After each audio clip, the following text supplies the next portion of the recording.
நடத்துபவர் அஷேக் CMM Zubair.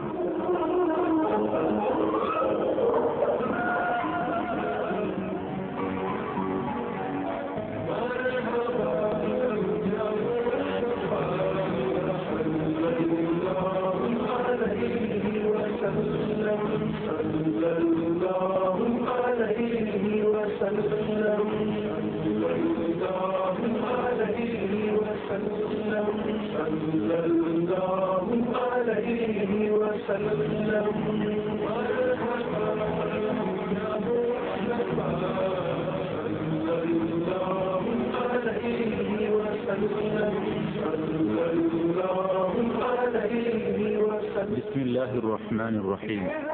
இளைஞர் இதயத்தின் அபிமான நேயர்களே, அஸ்ஸலாமு அலைக்கும் வரஹ்மத்துல்லாஹி வபரகாத்துஹு. இளைஞர் இதயம் நிகழ்ச்சியூடாக உங்களை சந்திக்க வாய்ப்பளித்த வல்ல அல்லாஹுக்கே புகழ் அனைத்தும் அல்ஹம்துலில்லாஹ்.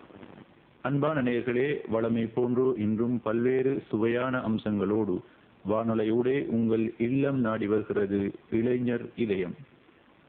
இதயத்தின் முதல் அம்சமாக வருகிறது சிந்திக்க சில வரிகள். ஒரு செயலை உன்னால் செய்ய முடியும் என்று நீ திட்டமாய் எண்ணுவாயானால் அது எவ்வளவு துன்பம் நிரம்பியதாயிருக்கும் அதை நீ செய்தே முடிப்பாய். ஆனால் அதற்கு மாறாக இவ்வுலகத்தில் மிக எளியதாக இருக்கக்கூடிய செயலையும் உன்னால் செய்ய முடியாது என்று எண்ணுவாயானால் அதை உன்னால் ஒரு காலம் செய்ய முடியாது. சிறு குப்பை மேடுகள் கூட உனக்கு கடக்க முடியாத பெரும் மலைகளாக தோற்றமளிக்கும். ஆம்,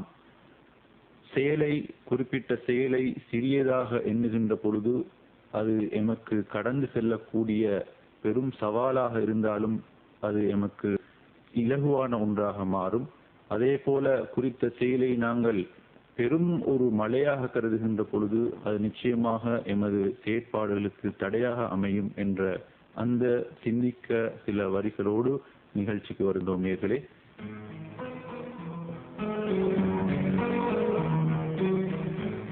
ஆம், கல்வியில் இஸ்லாமிய பாரம்பரியம் எவ்வாறு இருந்தது கேட்டு பார்ப்போம். கிறிஸ்துவுக்கு பின் 1048 ஆண்டு டிசம்பர் மாதம் கஜினா நகரில் அல் புரூனி மரணப்படுக்கையில் இருந்தார். அப்போது அபுல் ஹசன் என்னும் மார்க்க அறிஞர் அவரை காண சென்றார். இருவரும் நெடு நாளை என்பர்கள். அல் பிரூனியால் சரியாக பேசக்கூட முடியவில்லை. பேச்சு திணறிக் கொண்டிருந்தது. தம் நண்பரை அருகில் அழைத்து தட்டு தடுமாறி கேள்வி ஒன்றை கேட்டு முடித்தார். அபுல் ஹசன், இறந்தவரின் சொத்தில் இருந்து அவரின் தாயை பெற்ற பாட்டிக்கு கிடைக்க வேண்டிய பங்கு என்னவென்று முன்பு சொன்னீர். அதை மறுபடியும் சொல்லும் என்றார். நீங்கள் இந்த நிலையில் படுத்திருக்கும் போது நான் அதை வேறு சொல்லி அதை கேட்கும் சிரமத்தை உங்களுக்கு கொடுக்க வேண்டுமா என்றார் அபுல் ஹசன். ஆம், சொல்லும். தெரியாத ஒன்றை தெரிந்து கொள்ளாமல் இறப்பதை விட தெரிந்து கொண்டு இறப்பது மேலல்லவா? அவர் கேட்ட பாக பிரிவினை கணக்கை சுருக்கமாக சொல்லி முடித்தார் மார்க்க அறிஞர். கேட்ட அல் பிரூனி அதை திரும்ப ஒப்புவித்தார். இன்னும் தாமதித்தால் மேலும் பேசி தம்மை தாமே சிரமப்படுத்திக் கொள்வார் அல் பிரூனி என்று அஞ்சிய அறிஞர் விடைபெற்று கிளம்பினார். வெளியில் வந்த அபுல் ஹசன் சில அடி தூரமே நடந்திருப்பார். அல் பிரூனியின் வீட்டிலிருந்து அழுகுரல் எழும்பியது. திரும்பிச் சென்று பார்த்தபோது அல் பிரூனியின் உயிர் பிரிந்து விட்டது என்று தெரிந்தது. ஆமாம், கல்வியில் இஸ்லாமிய பாரம்பரியம் எவ்வாறு இருந்தது என்ற அந்த ஆக்கத்திலே மரணப்படுக்கையில் இருந்து கொண்டிருந்த அல் பிரூனி தான் அடுத்த சில வினாடிகளில் மரணிக்க காத்து கொண்டிருந்த அந்த பொழுதுகளில் கூட ஓர் அறிவை பெற்றுக்கொண்டு மரணித்திருக்கிறார். ஆம் நேயர்களே, இதுதான் முஸ்லிம்களது கல்வி பாரம்பரியம்.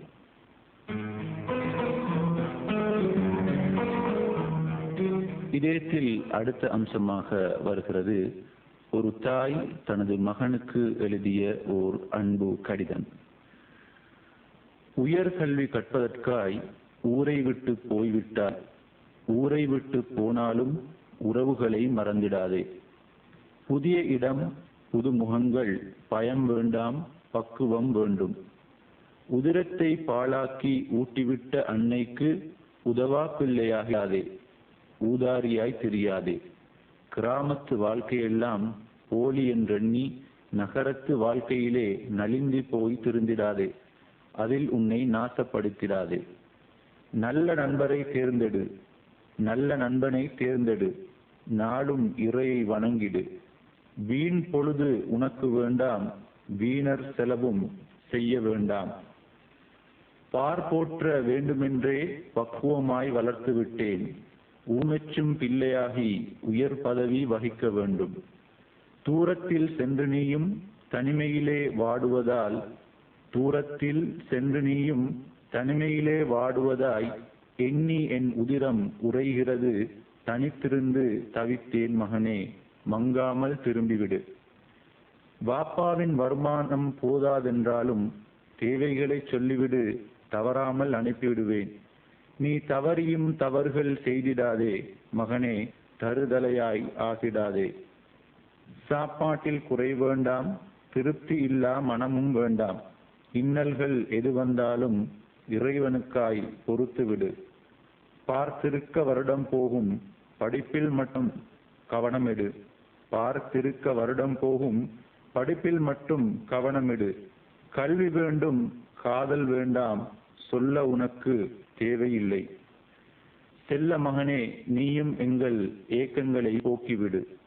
படிக்காத தாய் நான் என்று பகுதியாய் நினைத்திடாதே, அனுபவமும் எனக்குண்டு, அறிந்து நீயும் செயல்படு. படுக்கைக்கு போகும் போதும் பகலுணவு உண்ணும் போதும் உன் பாழ்முகம் வந்து போகும், எல்லாமே மறந்து போகும். வாடகை வீட்டிற்கும் வயதான தாத்தாவுக்கும் வலுக்குறைந்த தம்பிக்கும் வருமானம் போதவில்லை. இருந்தும் உன் படிப்பிற்காய் இரவு பகல் வேண்டுகிறேன், இறைவன் துணை புரிகின்றான். இலவு காத்த கிளியாக இதயம் நோக வைத்திடாதே, இளமையை நீ மறந்திடாதே. பேர்புகழ் பெற்றோருக்கு வேண்டாம், பிள்ளையுந்தன் நல்வாழ்வை நான் பார்த்து மகிழ வேண்டும். பேர்புகழ் பெற்றோருக்கு வேண்டாம், பிள்ளையுந்தன் நல்வாழ்வை நான் பார்த்து மகிழ வேண்டும். மகனே, நீ மங்காமல் வந்துவிடு, நல்லவனாய் வல்லவனாய் வந்துடுவாய், நம்பிக்கை எனக்குண்டு. அறிவுரையாய் இம்முடலை அன்புடனே ஏற்றுவிடு. அறிவுரையாய் இம்மடலை அன்புடனே ஏற்றுவிடு. ஆம், ஓர் அன்பு தாய் தன் மகனுக்கு கல்வி கற்க போகின்ற தன் மகனுக்கு எழுதிய ஓர் கடிதம். அந்த ஆக்கத்தை எமக்கு எழுதி அனுப்பியிருந்தார் சுஹைதா மஷ்ஹூர் கரீம், வெள்ளவத்தை என்ற முகவரியில் இருந்து.